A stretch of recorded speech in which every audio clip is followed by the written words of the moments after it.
दोस्तों, मैं दीपक आप सभी को अपने चैनल में स्वागत करता हूं। हमारा आज का टॉपिक है एम्पियर का परिपथीय नियम। इस नियम में एम्पियर ने बताया कि अगर किसी परिपथ में कोई धारा प्रवाहित हो रही हो तो इस परिपथ में जो धारा प्रवाहित हो रही है इसके कारण क्या चुंबकीय क्षेत्र उत्पन्न होता है, अगर चुंबकीय क्षेत्र उत्पन्न होता है तो कितना और कैसे, इसके बारे में पूरा उन्होंने एक नियम दिया जिसको एम्पियर का परिपथीय नियम कहते हैं। और इस नियम में उन्होंने एक बंद परिपथ की बात कही। बंद परिपथ क्या होता है? ऐसा परिपथ जो कहीं से ब्रेक ना, खुला ना। तो सबसे पहले एम्पियर का परिपथीय नियम है क्या, तो उसका कथन क्या है? किसी बंद परिपथ की सीमा के अंदर चुंबकीय क्षेत्र, मतलब इस बंद परिपथ की सीमा के अंदर कितना चुंबकीय क्षेत्र है, इस चुंबकीय क्षेत्र का रेखीय समाकलन मतलब इंटीग्रल B डॉट dl का जो मान हो वो कितने बराबर होना चाहिए? म्यू 0 इंटू आई के बराबर होना चाहिए। माने इसके जो चुंबकीय क्षेत्र का रेखीय समाकलन है पथ द्वारा घिरी नेट धारा माने आई का म्यू 0 गुना होता है, ऐसा इन्होंने बताया। तो इसका मैथमेटिकल रिप्रेजेंटेशन ये लिखा हुआ है, इसको हमको प्रूव करना है। तो आइए इसको प्रूव करते हैं। तो इसकी उत्पत्ति माने प्रूफ होता है इसका। प्रूफ क्या है इसका? सबसे पहले उन्होंने क्या दिया, एक सीधा धारावाही तार। तो माना एक सीधा धारावाही तार एक्स वाई है। तो तार का नाम क्या है? एक्स वाई, जिसमें ऊपर की ओर स्मॉल आई धारा प्रवाहित हो रही है तथा ये तार कागज के तल के अभिलंबवत है। ये कैसा है? कागज के तल के अभिलंबवत है। अभिलंबवत का होने का मतलब यह है कि ये कागज के तल पे ऐसे परपेंडिकुलर है और इसमें ऊपर की ओर एक धारा बह रही है। ये कैसा तार है? ये सीधा धारावाही तार है और इसमें धारा कितनी बह रही है? आई। और ये क्या है? एक वृत्तीय पथ की कल्पना की गई है। उन्होंने कहा कि अगर धारा प्रवाहित कर रहा है तो उसके चारों चुंबकीय क्षेत्र उत्पन्न होगा। उसमें उन्होंने एक वृत्तीय पथ खींच दिया। तो माना कोई वृत्तीय पथ है जिसकी त्रिज्या कितनी है? स्मॉल आर व इसका केंद्र कहां पर है? ओ पर है। और ये केंद्र जो O है वो इसी तार पर स्थित है तथा जो केंद्र O है वो तार XY पर ही स्थित है, ऐसा उन्होंने मान लिया। अब कहा कि इस तार के कारण चुंबकीय क्षेत्र उत्पन्न होता है तो इसकी परिधि पर भी उत्पन्न होगा। परिधि पर सबसे पहले अगर हमको पूरी परिधि पर चुंबकीय क्षेत्र चाहिए तो पूरे बंद परिपथ के लिए चुंबकीय क्षेत्र चाहिए, तो सबसे पहले उसके लघुखंड पर हम लोग मानते हैं। पहले एक छोटे से खंड पर चुंबकीय क्षेत्र निकालेंगे और उसका इंटीग्रल कर देंगे तो हमको पूरी परिधि पर चुंबकीय क्षेत्र मिल जाएगा और बंद परिपथ का चुंबकीय क्षेत्र मिल जाएगा। तो इसके लिए सबसे पहले हम क्या करेंगे? सबसे पहले हमने मान लिया कि सीधा तारवाही तार है जिसमें आई धारा ऊपर की ओर प्रवाहित कर रही है और इसमें ये कागज के तल के रिमोट रखा हुआ है। इसमें जो सेंटर है वो O है और जिसकी त्रिज्या क्या है? स्मॉल r है। अब ये सब इतनी बातें स्टेटमेंट में थी जो हमने आपको बताया। आप इसको लिख सकते हैं, नोट कर सकते हैं, स्क्रीनशॉट भी ले सकते हैं, जो आप चाहें। इसके बाद में अब क्या किया जाएगा कि इस बिंदु पर इसके कारण जो उत्पन्न चुंबकीय क्षेत्र है इस धारा के कारण कितना है। तो सबसे पहले हम निकालेंगे कि बिंदु P पर चुंबकीय क्षेत्र कितना होगा। चुंबकीय क्षेत्र तो B का मान कितना होगा? तो B का मान होगा म्यू 0 बटे 2 pi into I by R. Mu 0 by 2 pi I by R ये इस तार में प्रवाहित होने वाली धारा के कारण इस बिंदु पर चुंबकीय क्षेत्र है। अब ये बिंदु P कहीं भी हो सकता है। अब ये तो किसी बिंदु पर चुंबकीय क्षेत्र है तो अब हम क्या मानेंगे कि छोटा सा अवयव है, एक लघु अवयव की कल्पना किया जिसकी लंबाई कितनी है? dl और इस पर चुंबकीय क्षेत्र हमने मान लिया B है, जो दोनों की दिशा जो है एक ही दिशा में है। तो हम मानेंगे कि माना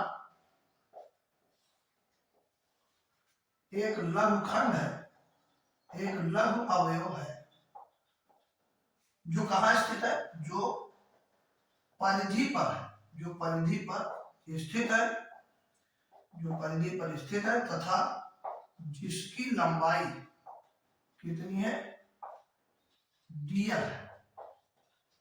अब हम क्या देख रहे हैं कि जो dl है और जो b दोनों की समान दिशा में, इस पर जो dl वेक्टर है वह इस पर माने बिंदु P पर, इस पर माने बिंदु P पर जो dl वेक्टर है और b वेक्टर है वो क्या है, दोनों समान दिशा में है, समान दिशा में है।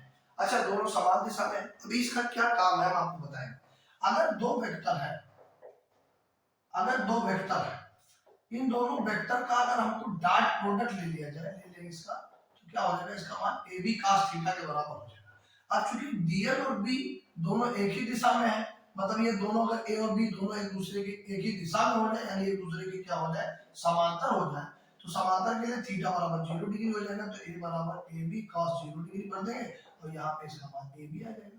ये था छोटा सा फार्मूला। अब इसी फार्मूले का प्रयोग आगे हम करने जा रहे हैं, तो इतना आप स्क्रीनशॉट ले लीजिए, इसको रफ करना पड़ेगा।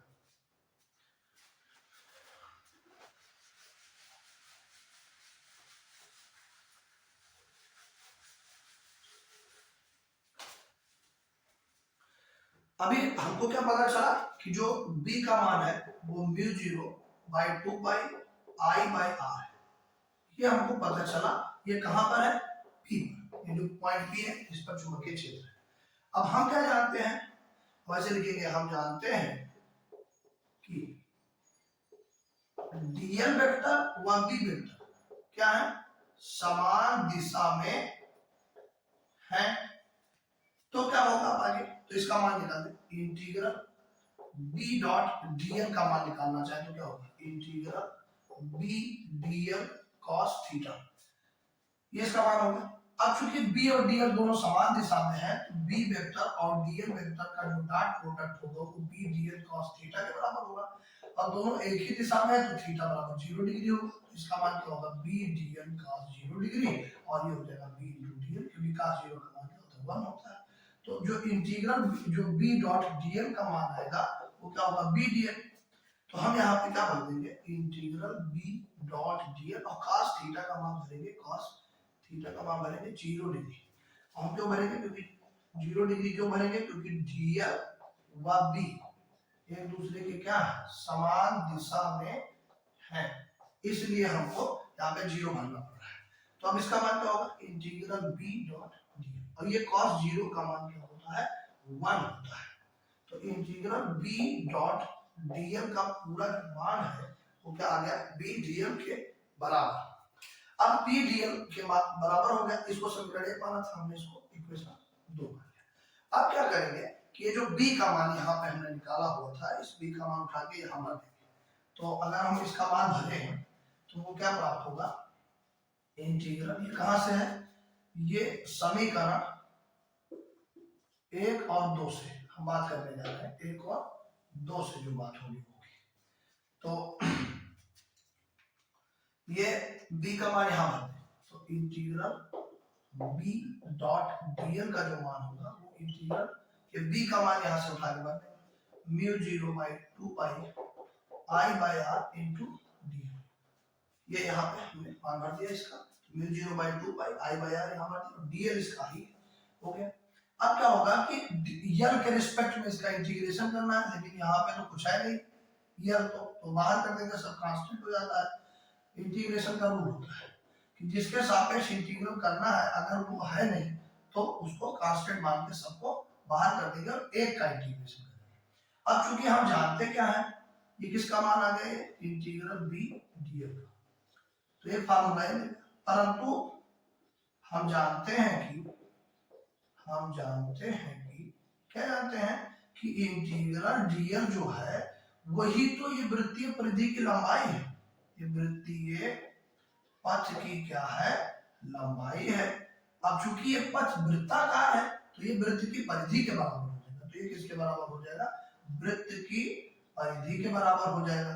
और वृत्त की परिधि का फार्मूला होता है 2 पाई इंटू त्रिज्या, तो त्रिज्या हमने माना है इसमें r है, तो इसीलिए इसको हमने क्या लिख दिया 2 पाई आर। तो जहां पे इंटीग्रल डीएल लिखा हुआ है, सॉरी, जहां पे इंटीग्रल डीएल लिखा है वहां पे हम 2 पाई आर का प्रयोग करेंगे, 2 पाई आर का प्रयोग करेंगे। तो इस समीकरण नंबर हमने मान लिया 3, इस और इस समीकरण 4 मान लिया, 4 से मान उठा के हम भर देंगे। तो समीकरण ये ऊपर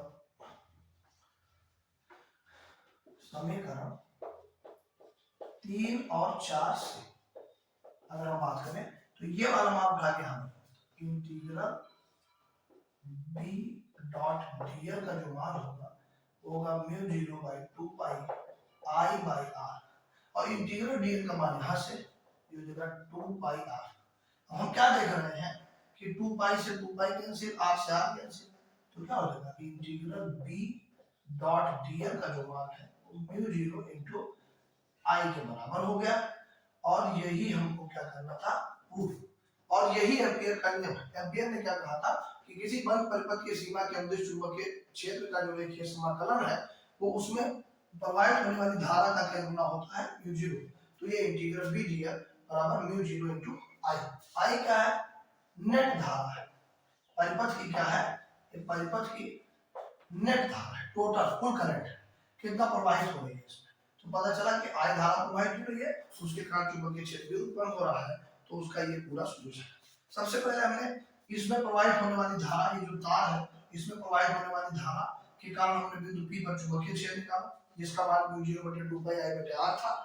फिर हमने क्या किया, इसका मान निकाला बी डीएल cos थीटा, और हमने देखा कि बिंदु P पर जो डीएल का मान है और सॉरी डीएल और बी की जो दिशा है दोनों की समान है, डीएल व बी दोनों की दिशा समान है, और समान दिशा होने की वजह से थीटा बराबर क्या डिग्री हो गया, 0 डिग्री हो गया। तो यहाँ पे हमने cos 0 कर दिया, और cos 0 का मान 1 होता है, तो इंटीग्रल बी डीएल का मान हो गया इंटीग्रल बी इनटू डीएल। ये वेक्टर फॉर्म में नहीं है, ये वेक्टर फॉर्म है, ये इसका परिमाण लिखा हुआ मान। अब बी का जो मान है वो वहां से उठा करके हमने यहाँ भर दिया। अब देखा कि हमको जो इंटीग्रेशन करना है वो यल के रिस्पेक्ट में करना है। अब चूंकि यहाँ पे यल है नहीं तो हमने क्या किया, इसको कांस्टेंट मान के बाहर कर दिया और खाली एल का इंटीग्रेशन किया, ये डी एल। अब चूंकि यहाँ पे एल भी नहीं है तो यहाँ पे 1 माना जाता है, 1 का इंटीग्रेशन एल होता है, लेकिन ये सब करने की आवश्यकता नहीं है। हम लोग क्या जानते हैं कि एक छोटा सा खंड है, इसकी लंबाई डी एल, तो पूरे इसकी पूरे परिधि की लंबाई कितनी होगी, तो 2 पाई आर के बराबर होगी। जो मान 2 पाई आर होगा वही इंटीग्रल डीएल होगा। इंटीग्रल डीएल का मतलब क्या होता है, छोटे छोटे खंडों को जोड़ दिया जाए तो क्या बनेगा, तो छोटे छोटे ऐसे बहुत सारे खंड होंगे, इन खंडों को अगर हम ऐसे करके जोड़ दें तो जोड़ने के बाद एक परिधि बन जाएगी, और इसी परिधि का मान 2 पाई आर होता है। तो हमने क्या किया, इंटीग्रल जो डीएल था उसके जगह पे 2 पाई आर भर दिया, तो यहाँ से 2 पाई से 2 पाई और आर साथ कैंसिल हो गया, तो इंटीग्रल बी डीएल का मान म्यू 0 इंटू आई के बराबर हो गया। और जहाँ म्यू 0 नहीं लिखा इसको, लेकिन हम लोग जंगली बोलचाल की भाषा में कह सकते हैं इसको म्यू नॉट पढ़ा जाता है, और म्यू नॉट को क्या कहते हैं, निर्वात की चुंबकशीलता, निर्वात की चुंबकशीलता कहते हैं। और आई क्या है, परिपथ से संबंधित नेट धारा है। तो ये था एम्पियर का परिपथीय नियम। अगर आप सभी को अच्छा लगा तो इसको जरूर लाइक करें और इसको शेयर भी करें, और अगर आपको हमारे साथ जुड़े रहना है तो चैनल को सब्सक्राइब करिए।